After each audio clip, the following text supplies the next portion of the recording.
morning, my Sakonauts. I'm Sako Tumi, also known as the Witch of Tylwyth Teg, and today we are reading about setting up wards and protections in The House Witch by Arin Murphy-Hiscock.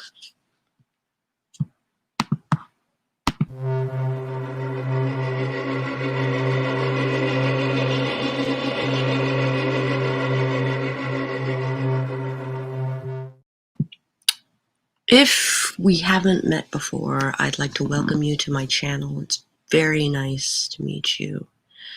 If you have been here before, or you know, it's so lovely to see you again, to see you back. I love you guys. Thank you so much for hanging out.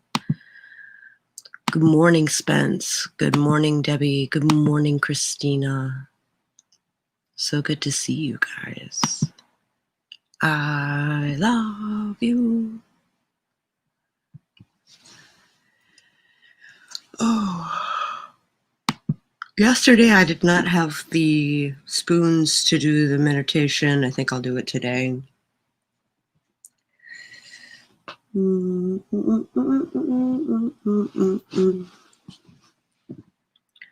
Though I don't have my mic plugged in. I'm using the mic on my, who's it?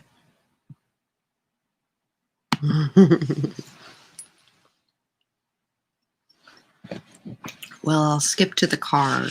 How about that? I use the Mystic Mondays Tarot. It is a self-care deck. So single card readings are more than enough. The Two of Pentacles.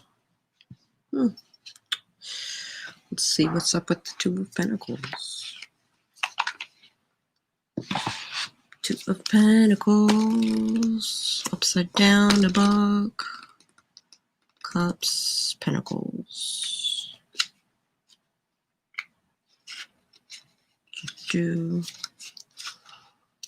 Busy bee. Your lively lifestyle is keeping you active, buzzing from one place to the next.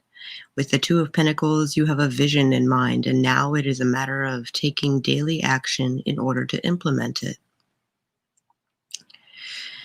You can see the big picture, but don't forget about the individual brushstrokes it took to create this entire painting. Details are equally important, if not more so. Create structure so that you are able to focus on the important tasks at hand to build your long-term vision. There is freedom in boundaries. The infinity sign symbolizes, you guys should, sorry about that. Infinity sign. The freedom and boundaries. The infinity sign symbolizes the unlimited amount of time, flow, and change at your disposal.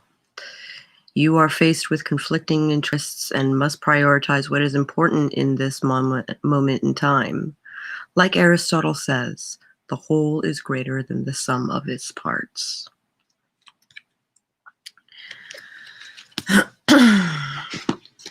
So calling me out today.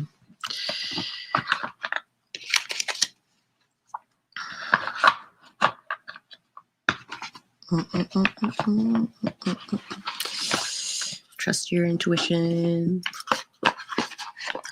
Hey, Katerina. Good to see you, love. Good to see you.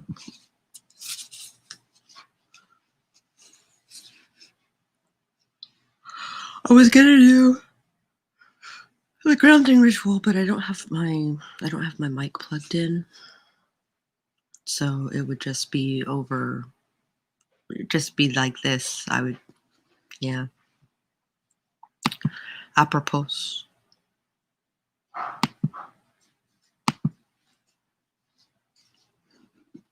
I have a habit of monetizing everything in my life, and I need to figure out what one thing is gonna do it. I thought I had, but it's kind of flopping. Kind of flopping. All right. So using hearthcraft to protect your home.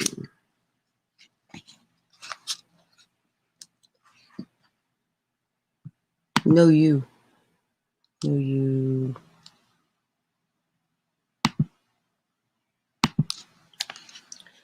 One of the main foci of hearth magic, revolves around protection, both of persons and of possessions. The home is the root of your family's energy and spirituality. If you are working to honor and strengthen it, and to make it as peaceful and spiritually nourishing as possible for you and your family, it only makes sense to protect it from harm or attack.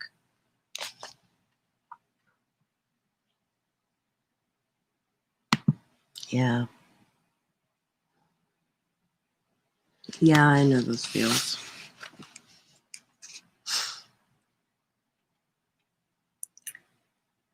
Protection and purification are two of the most important concepts in home-based spirituality. Or, I think, witchcraft in general, honestly. This chapter focuses on how to maintain a clear and balanced energy within the home, how to cleanse and purify the atmosphere, how to handle threats, and how to build up magical defenses. I'm interested to see her ritual for wards. Protecting your home on a spiritual level. Common sense dictates that you defend your home physically by using secure locks, high fences with locking gates, security systems, locking windows, and so forth. Once this is done, however, there are many other things that you can do to protect your home on a spiritual level.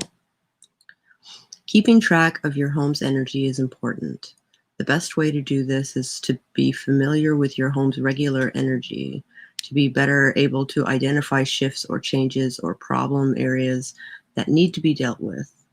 Being aware of your home's energy is crucial.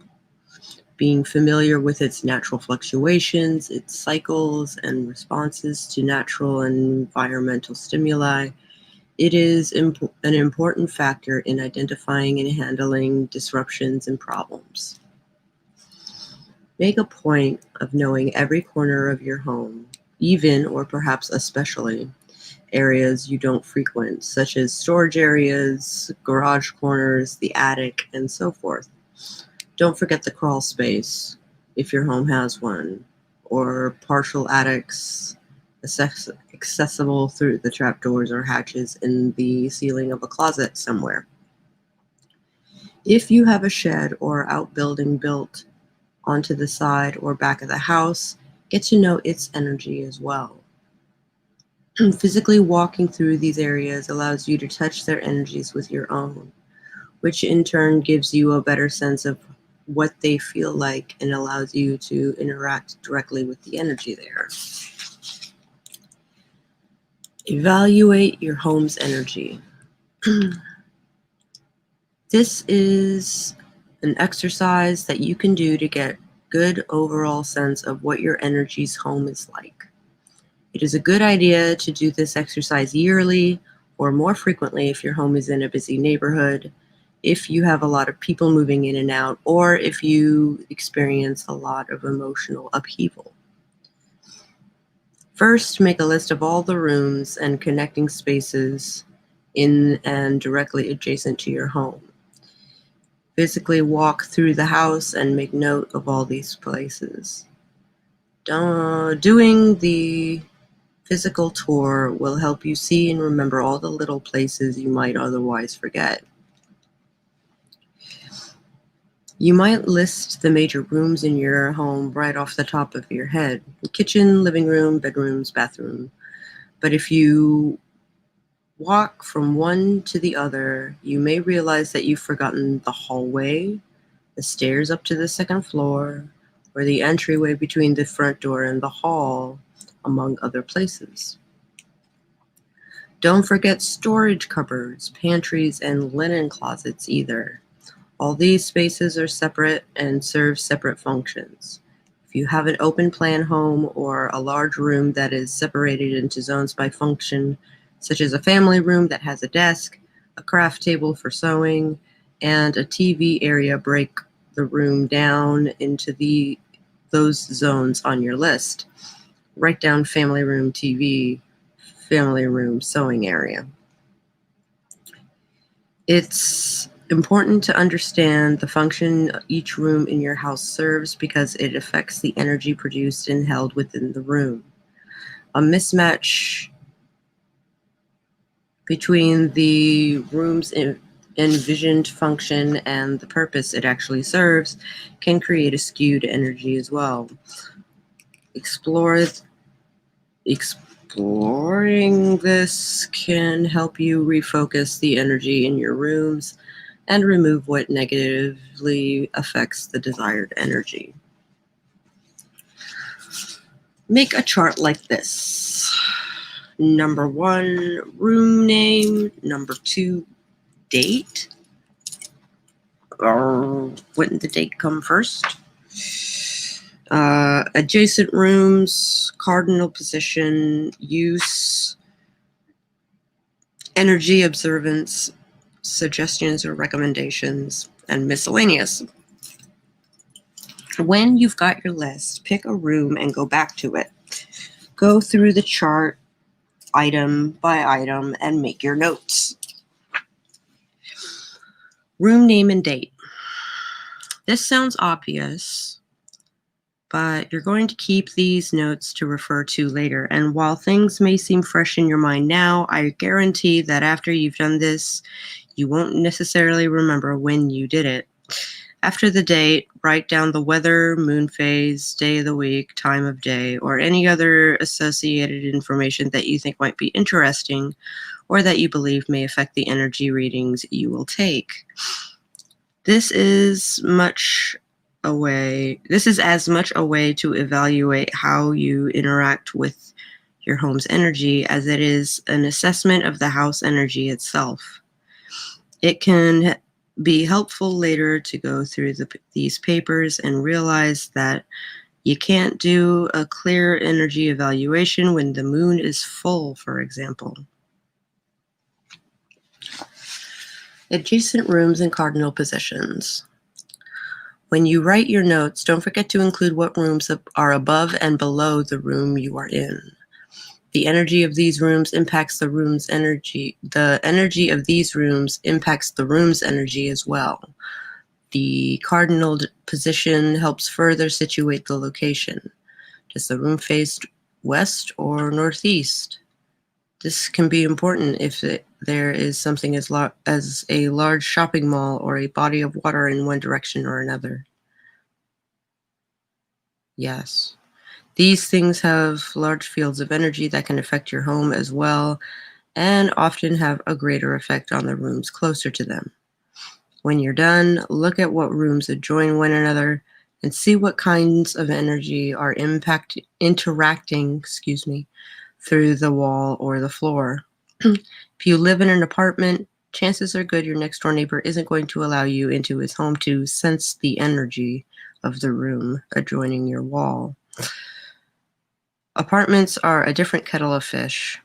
Assume the energy on the other side is the bad side of neutral, and create wards and shields accordingly. Better to be safe than sorry. Use. What is the room used for? Rooms have an interesting habit of adapting to a family's needs, and the original use of the room is often modified as the family's needs change. For first, list what it's supposed to be used for. Is it a library, a den, office, a playroom, what? Then listen what it actually happens in the room. Video games, TV watching, ironing, homework. Sometimes the energy in the room is more conducive to something else rather than what you slated it to be when you moved in. That's a good point, actually. Energy observations. How does the room feel to you? If you walk into the middle of it and close your eyes, how does that affect you emotionally? Do you feel relaxed, tense, angry, sleepy? Now open your eyes and sense how it feels to you with the added visual information. Write both down. Walk through the room and see if your feelings change from location to location. Within the overall energy of a room, there are very often several pockets of energy stronger in one sense than another. Draw a rough map of these energy sensings. Suggestions or recommendations. These can be spiritual, magical, or physical in nature. Should you move the furniture around? Remove a piece? Add a piece? Change the color scheme? Switch the room with another to make better use of the energies in each location? Should you add a certain elemental energy to balance an excess or lack of a certain element? Is an immediate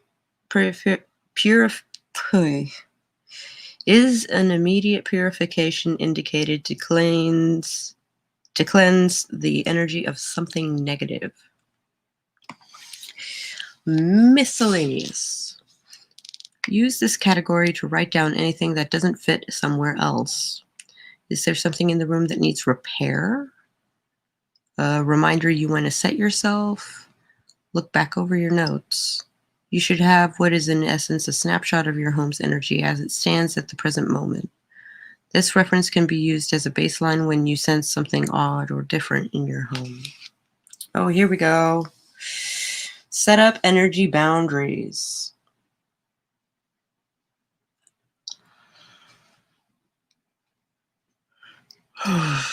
Setting up energy boundaries.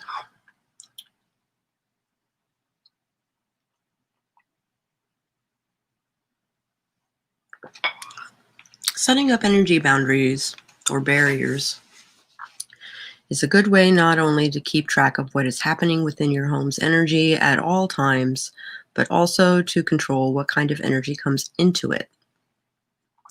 The threshold is a logical place to encode with a spiritual barrier. I use a witch bottle, but as the natural entrance and egress to your home, it can serve as a filter or blockade for undesired energy. Windows also should be protected as they make easy alternatives to doors. Threshold protection ritual. The threshold is a magical place as it is neither in the house nor out, and yet it is part of both. Using the threshold as a focus for a protective spell is first defense.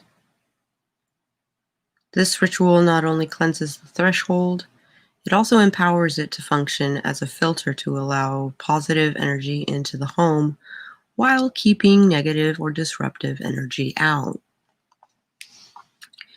This creates a protective barrier key to the threshold of your house. If you have more than one entrance you use regularly, perform this ritual at the entrance you use more frequently than at the secondary entrance. Like if you use like a side door or a back door or garage door more often than you use the front door, like is the case with my father's house, then I would do the garage door before I would do the front door.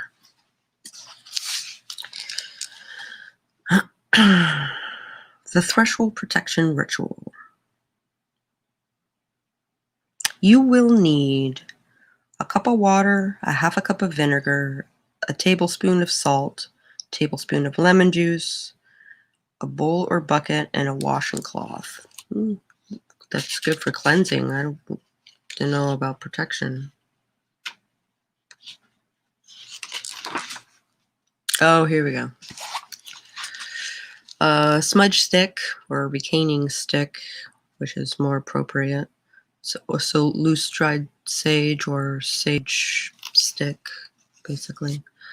Matches or a lighter, censer or heat-proof dish, Sealing oils, see Chapter 11, or use a tablespoon of olive oil with a pinch of salt added to it, and 3 cloves of garlic. Garlic. Blend the water, vinegar, salt, and lemon juice together in a bowl or bucket. With the cloth, use this mixture to wash the threshold and the door frame. Be thorough. Scrub the threshold inside and out, as well as the door frame on both sides of the door and both sides of the door itself. Step 2, light the sage smudge and I hate that word. Light the recaning stick and move it around the door frame, wafting the smoke so that it touches the area inside and out. Lay it in a censer or heat-proof dish and allow it to smolder while you complete the ritual. Dip your finger in the sealing oil and draw an unbroken line around the outside of the door frame. Dip your finger in the oil again as necessary, but begin again exactly where you left off, or trace an inch or so of the line to ensure its continuity. As you draw the line, say, "No evil or illness may cross this threshold. I hereby bar it from entering. My home is sacred and protected." Dip your finger in the oil again. On the inside of the door frame, touch your finger to the upper left corner and trace a line in the air and down the doorway to touch the lower right corner. Dip your finger in the oil again, touch it to the upper right corner, and draw a line in the air down and across to touch the lower left corner. Dip your finger one last time and touch it to the middle of the lintel above the door, and draw a line in the air straight down to touch the middle of the threshold. And as you do so, say again, "No evil or illness may cross this threshold. I hereby bar it from entering. My home is sacred and protected." This symbol is a hexaphus, or a combination of the runes Issa and Gibo. Oh, okay. Gibo Issa is basically just a line going up and down, and Gebo is like a X sort of situation.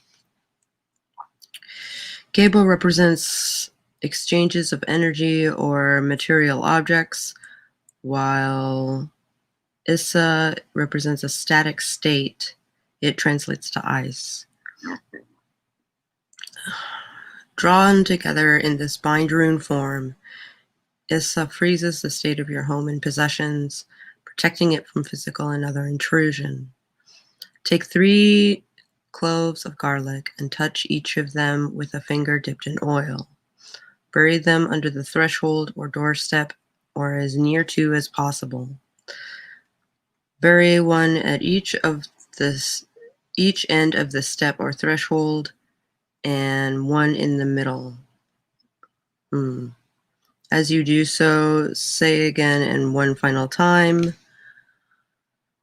"No evil or illness may cross this threshold. I hereby bar it from entering. My home is sacred and protected." If you like, you can adapt this ritual and apply it to your windows as well.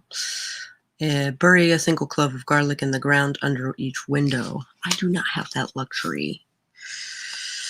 There is not ground underneath my threshold. There is concrete. And then there is walls.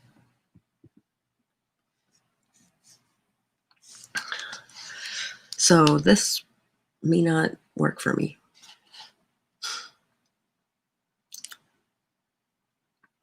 A ward.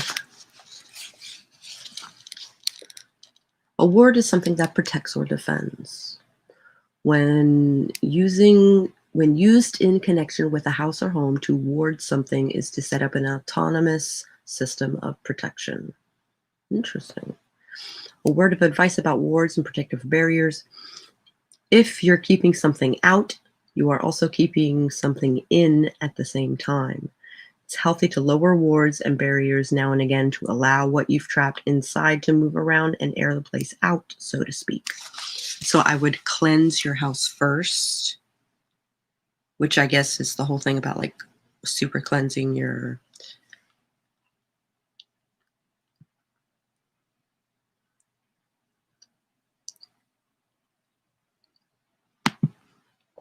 my threshold is floating on the second story. Yeah. Mr. Spence thinks someone needs to adapt that kind of thing to urban living. Yeah, no kidding. Hi, Raven. Good to see you. Oh, my stomach is not thrilled with me. I just had a banana. I was hoping it would help, but it's just made me a little nauseous.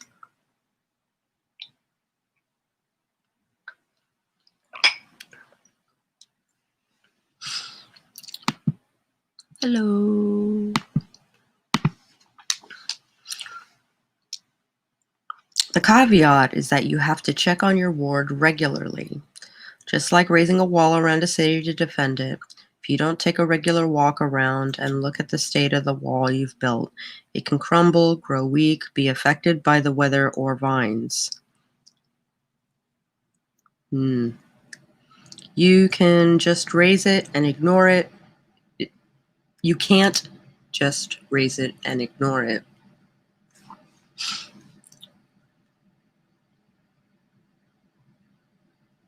Get carbs and protein. I'm not sure I understand. My belly. I think there's a bagel left.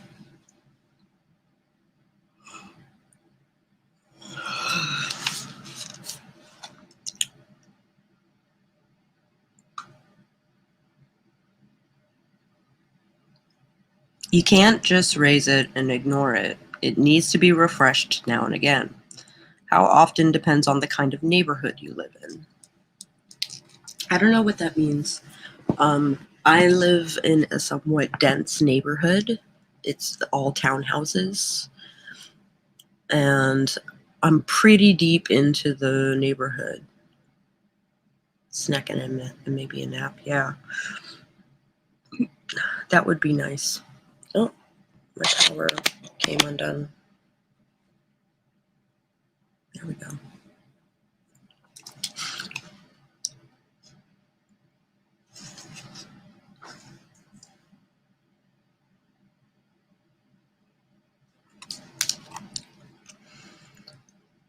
Constructing a ward. This is a good basic ward for your home. It needs frequent renewal. 2 or 4 times a year is good. Try tying it to seasonal shifts. If you feel the ward has been compromised in some way, take it down and reconstruct it afresh. Oh, and the next section will teach you how to, the next section will talk about removing a ward. You will need a candle in a candle holder, matches or lighter, dish of water, dish of earth. You can use salt. You'll be sprinkling it on the ground, so whichever. Incense of your choice and a censer.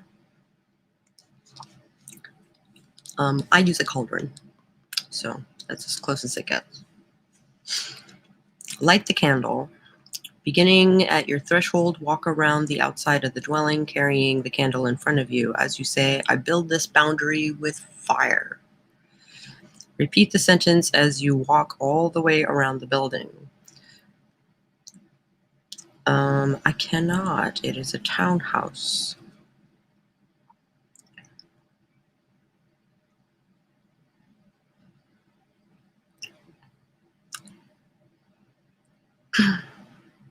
Visualize the path, the flame traces hanging in the air as a band of energy. When you return to the threshold, set down the candle. Pick up the dish of water and walk around the building again. dipping your fingers into the water and sprinkling it as you walk. As you do so, say, I build this boundary with water. Now, as you can assume, you also do it with the salt. Yeah. Imagine that there's a band of energy, and then when you return to the threshold, set down the water, pick up the dish of earth or salt, whichever, and do the same. Light the incense and put it in the censer or cauldron or whatever. Do the things, this time with air. Standing on your threshold, reaching out with your hands as if you were placing your palms on a wall. Visualize the 4 circuits you made with the elements fusing together, expanding into a solid wall of energy. Then visualize that wall of energy growing down into the ground and curving it in until it meets your dwelling. Visualize the top growing up and in until it meets overhead, thus forming a sphere of energy enclosing the building. And say, fire, water, earth, and air, guard this home against all ill will and danger. Keep this house and those who live in it safe. I declare this ward to be raised and active. That's one way of doing it. Use elemental things. That's not how I do it, but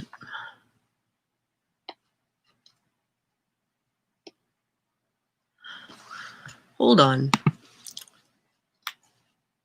It was a chunk of cupcake you had eaten earlier in the night. Okay. Still very glad I didn't have to do a taste test to figure that out.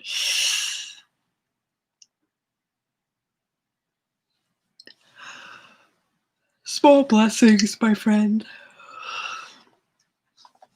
Small blessings. Yeah, my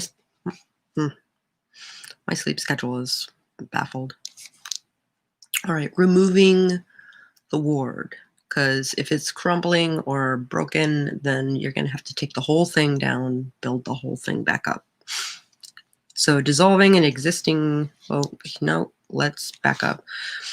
Sometimes a ward must be dismantled. If you move, for example, or if your home energy changes significantly in some way, like the addition of a new family member or lodger, for example, a major change in career, a physical alteration of the house, like through renovation, or my husband is tired of it, which I get.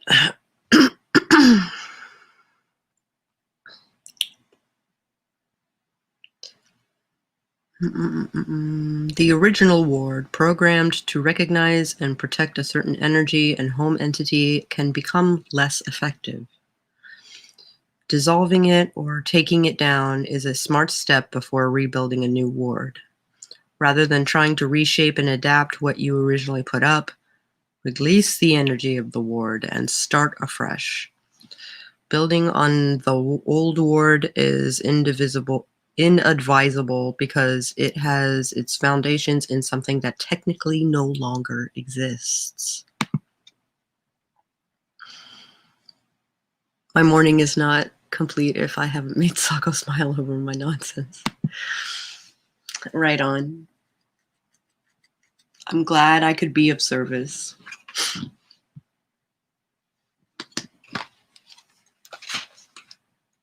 Sometimes, no, dissolving it or taking it down. Building on an old war is inadvisable since it no longer exists. Okay. Dissolving an existing ward. To dissolve an existing ward, begin at your threshold and walk counterclockwise around your dwelling. I can't do that. As you do so, hold your hand out with the palm down and visualize it slicing through the wall or boundary you constructed when you raised the ward. As you walk, say, I dissolve this ward. You have my thanks for your protection in the past. I release you with my blessing. When you return to your threshold, stamp your foot on it to shake loose the ties to any remaining energy of the past ward and say, I declare this ward dissolved. Press him. You can also use the energy of living plants and trees, as well as natural stones to protect your home. I have a giant lava rock on my front porch that's covered in moss. I consider that my protection.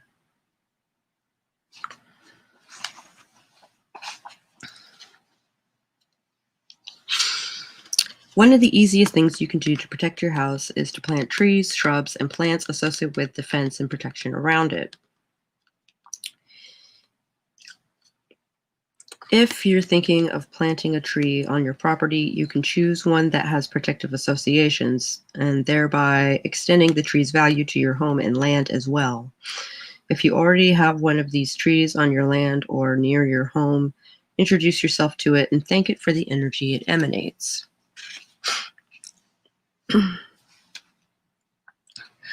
I have none of these plants.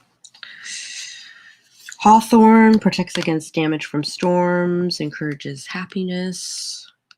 Birch protects children. If I had birch trees, I would be so happy. So happy. Man. Rowan protects health. Hazel protects against evil, encourages abundance and inspiration. Oak defends against physical harm. Sassafras defends from evil spirits.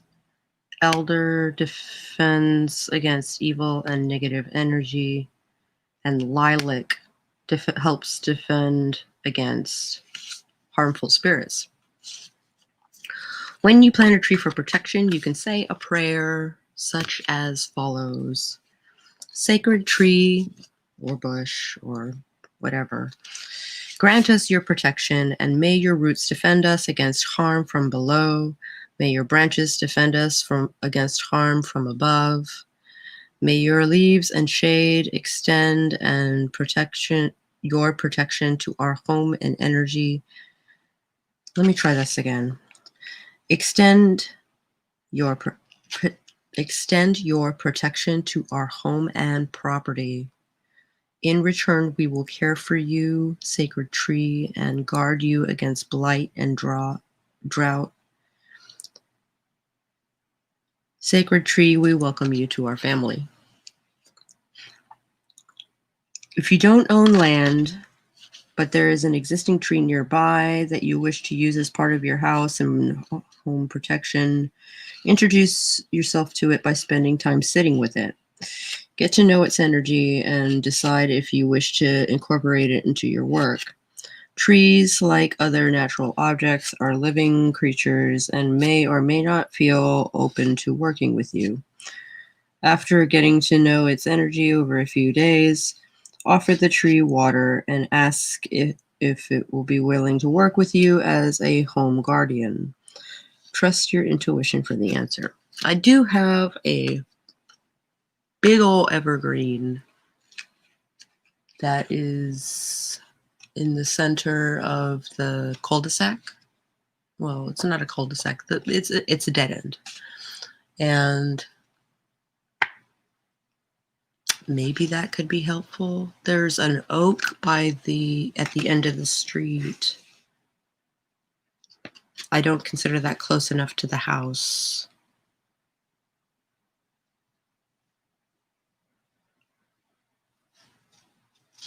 Yeah, I think I'm pretty much screwed in the tree thing. I have rosebush and mint and lavender.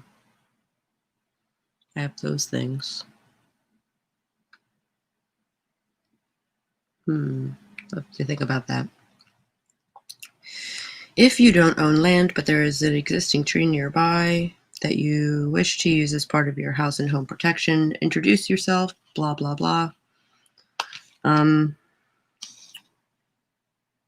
Ask if it is willing to work with you as a home guardian. Trust your intuition for the answer. Using stones. Oh, they don't mention lava stone. Oh, this is fun.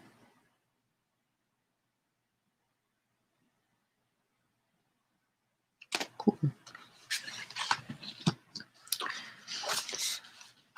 Using stones for protection. Stones and gems are frequently used as protective objects for their associated energies and qualities. These stones in particular are good for use in the home. Amber, which is health, prevents energy drain, transforms negative energy into positive energy. Amethyst absorbs negative energy and promotes harmony. The Apache tear encourages harmony in times of stress. Adventurine defends prosperity and health. Carnelian, success, creativity, protection from nightmares. It equalizes emotions such as anger and grief. Oh, I should get some carnelian, I guess. Hematite reflects negativity. Jade, wisdom and fidelity. Lapis lazuli, harmony and serenity. Malachite, prosperity, abundance, and protection. Obsidian absorbs negative energy. It protects against negative energy, I thought. Quartz crystal, transform negative energy into positive. Source of energy for those in the home. Rose quartz transforms negative energy into positive energy and affects affection. And tiger's eye is stealth. Excuse me, not stealth. Stability and wealth. I just combined the two. Thanks. Other protective measures or techniques, whatever. Folk magic and cultural customs are a treasure trove of protective techniques. Here's some to consider. You can paint symbols on walls or ceilings for a specific purpose using salt water or lemon water. If you get the chance to do it before you repaint the room, do it in the same color of the paint as you paint over it. Walk your property boundaries with cornmeal and water separately, asking blessings and friendship of the spirits of the land to guard and protect those who live here. Salt water left out in the center of the room all night will absorb negative energy. So will charcoal. Charcoal will do a similar deal. It will cleanse the air and cleanse the energy of the house. But there will come a point where it no longer does those things. Wash it away with flowing water in the sink or outdoors the next morning.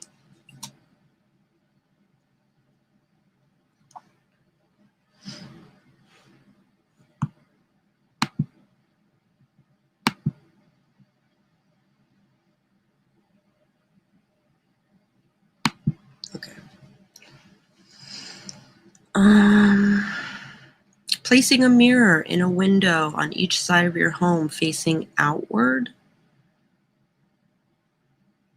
will reflect negativity back to the sender.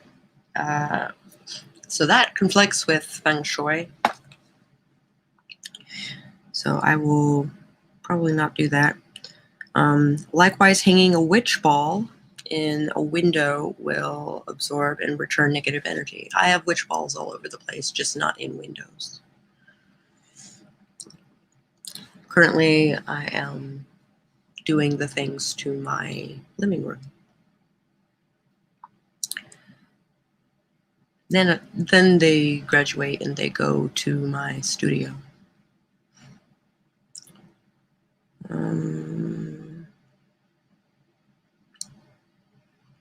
Hang a mirror empowered to reflect negative energy inside, facing the front door. Nope. Bury protective stones such as onyx, malachite, or amethyst under your doorstep, porch, or steps. Wash your doorstep with a purifying wash. See Chapter 11. Hang Pennsylvania Dutch hex signs associated with protection inside and outside your home, which I'm kind of considering doing because my mom's Pennsylvania Dutch, so she would probably know what the hex signs mean. That's a thought. Hang an iron horseshoe above your door with the open end facing upward, purifying and cleansing your home. The question becomes,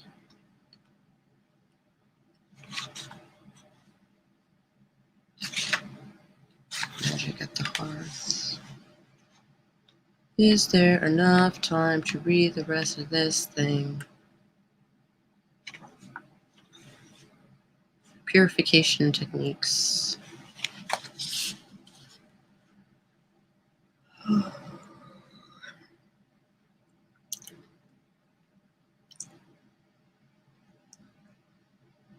To maintain your home's balanced energy, establish a set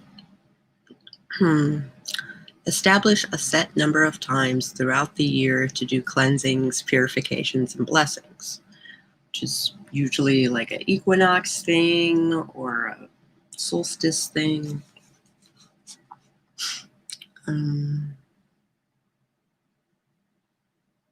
They don't all have to be major undertakings like physical housework.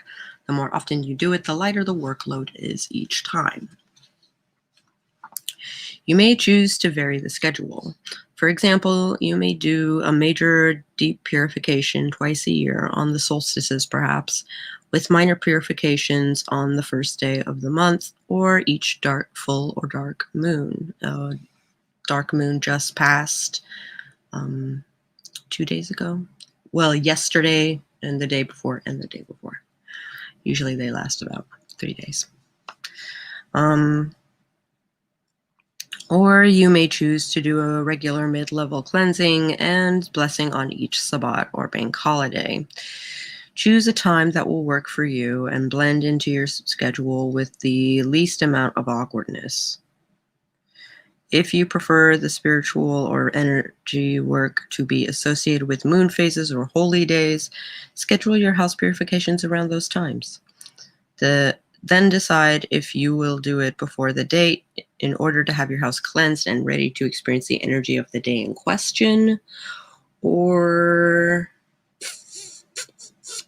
if you will do the work on the day itself to take advantage of the associated energy for the day for your purification, or if you will do the work directly following the day in order to have a clean slate for the energies of the next section of the cycle.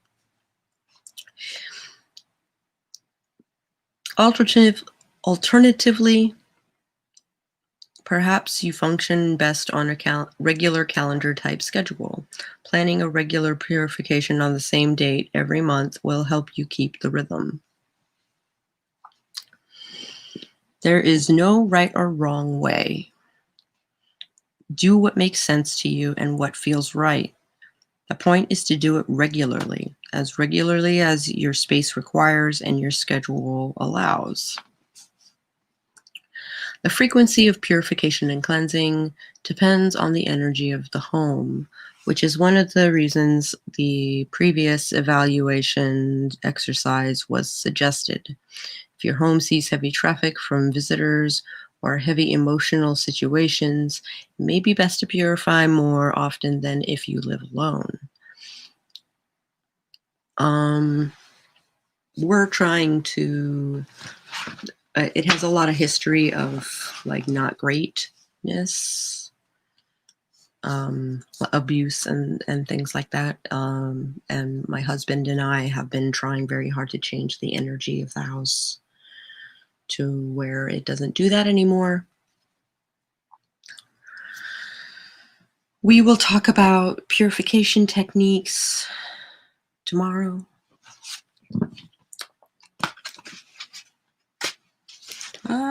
Stay in the book. How are you guys doing? I'm sorry I didn't ask when the thing started. How do you feel about protecting your home? What do you do to protect your home?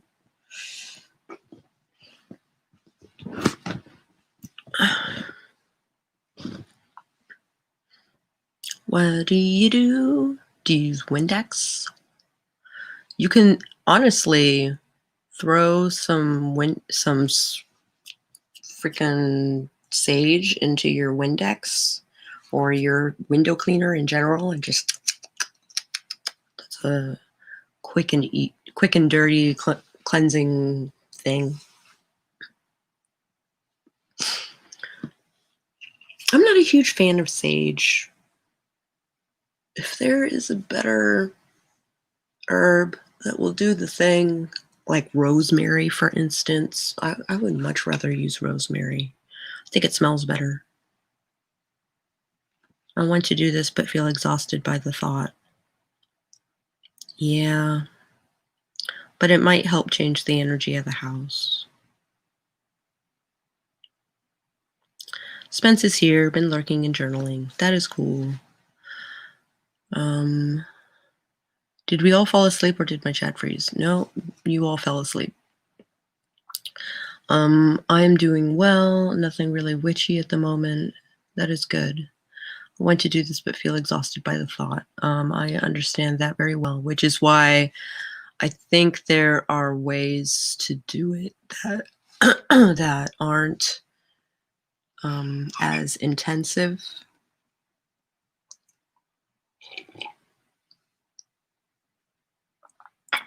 What I would likely do is get a figurine, make them or buy them for cheap, a figurine of a defensive gargoyle, creature, person, whatever, someone to protect your house. And then basically show them the area that they're guarding. So like for the kitchen, for instance, I would put him at the window facing inward at the place that he's going to be protecting. And do that to all the windows. So maybe have one at the threshold of your house, like either on your porch or in the foyer, like decorating or whatever. I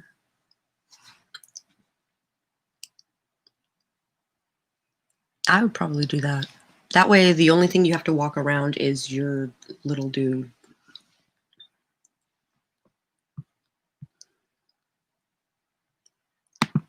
I hang mint from the door during summer. My sister calls it dead man's mint because of where it's growing. Oh, where is it growing? Because my house is rented military housing, I've only got very temporary wardings up. If I ever get my own home, I'll probably do something more concrete. I feel ya. There's way more history to this house than I have the lore, or honestly the right to strip away. Yeah.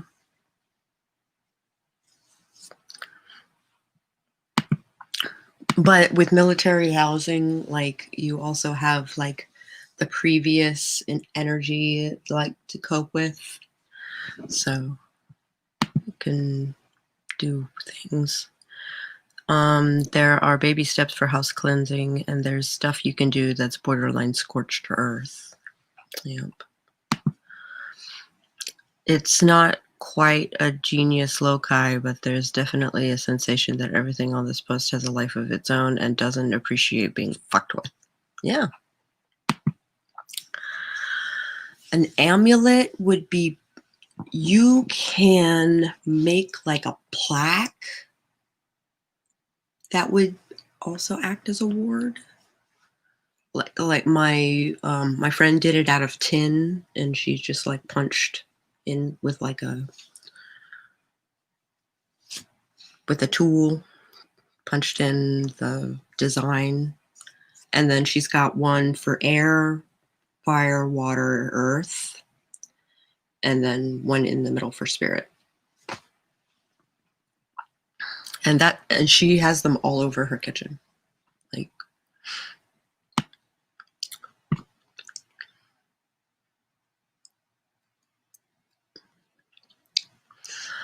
Florida water. Honestly, Florida water is the goddamn best. You can make your own, or you can buy it pre-made. It's probably more expensive to make your own, but at least you know what's going into it. Throw a spray bottle on that shit and anything until it feels like home. Space, furniture, carpet, air, fucking anything. It's growing about a stone's throw away from where fireworks factory. Oh, it's turned into a crater. That's cool.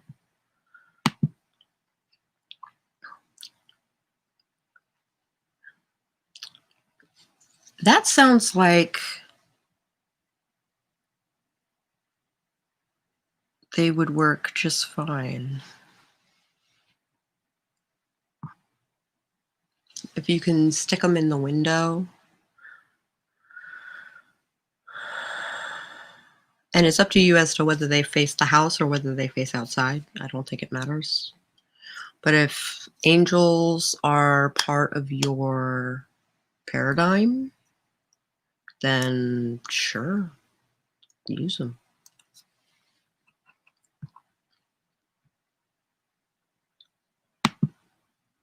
Yeah, with windows on one side, so it is a split level. Mm-hmm. Is there a door between the portion, and the house, main house part? Yeah, I'm curious about that too.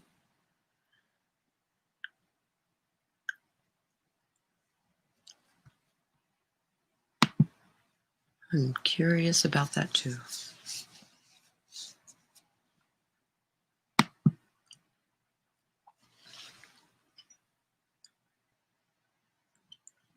I think it's very interesting that they have a whole thing on warding. That's pretty cool.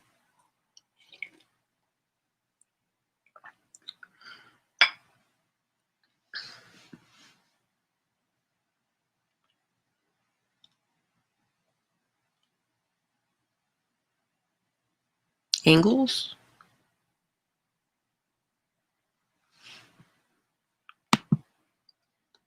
They aren't really, but the people and the energy are. Angles, yes. There are steps down to the basement and a door to the top.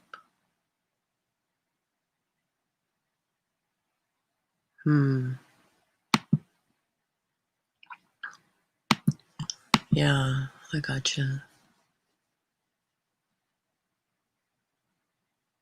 I would recommend hanging like a talisman, like that you can make. You can make it out of clay, you can make it out of tin, you can fucking anything. Or what's easiest is actually to get something that you would normally hang on the wall that is cool. You can imbue that as a talisman and then hang that up, and it'll protect your house. I have some ideas for you.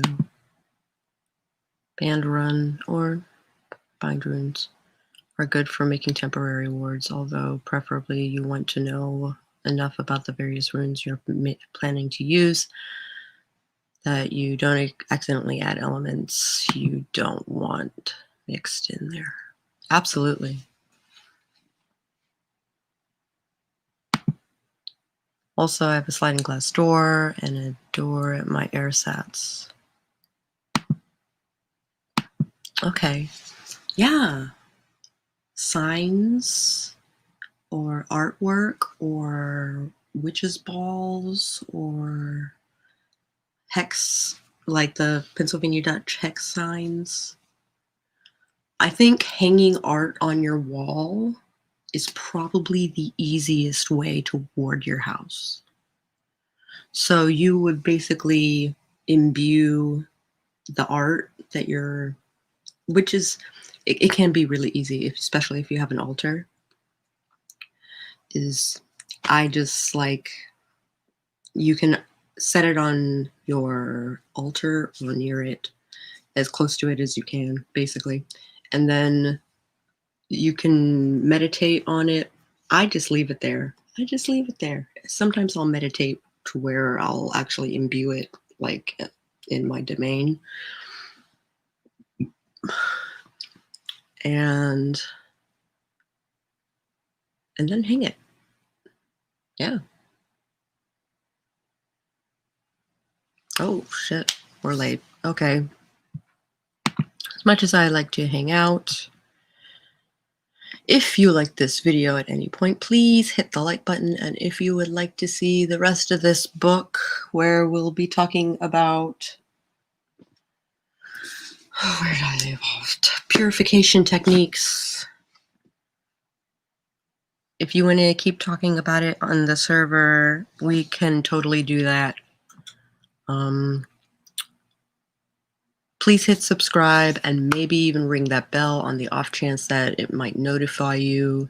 And if you are interested in supporting me, I do have a Patreon, which is linked in the description. And the altar is under construction. That is cool. And I will catch you guys on the flip side.